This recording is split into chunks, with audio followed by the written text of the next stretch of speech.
social media has had a lot to do with that, actually. It's enabled people to start having a conversation that they wouldn't dream of having face-to-face with people.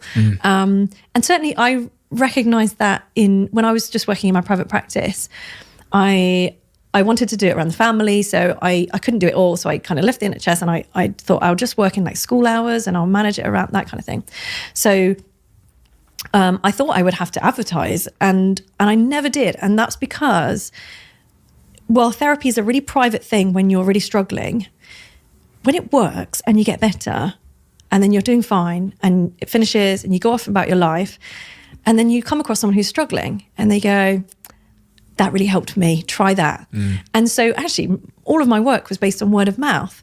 And I think that's happening more and more, that people, once they struggle, work out a way to get through it, then believe in the tools that they learnt, whatever they were, they're willing to share that. And because they don't want to see other people go through the same thing. And I think that's a bit of the shift of that stigma, that people are going, oh yeah, I went through that or something similar.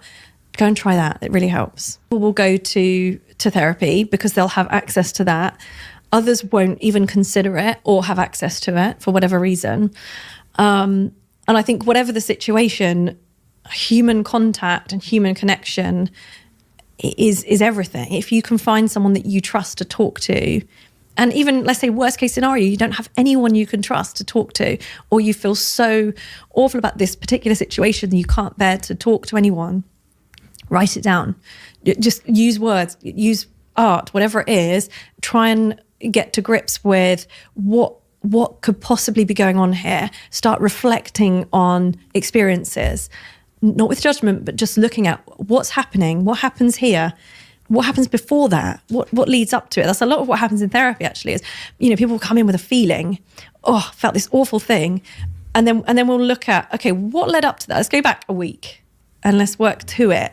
And what made you vulnerable to that? And then equally, what came after? What did you do? Did it make things worse? Did it help?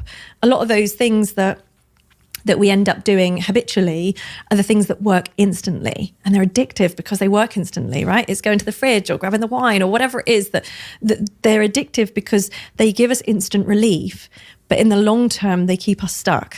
So they're the things that then get us in that cycle of the next time you have that feeling, you feel even more need for that safety behavior or that blocking behavior because it worked so quickly last time. And actually the things that tend to work in the long term are hardest in the moment, like sitting with it and feeling it and using skills to get yourself through it.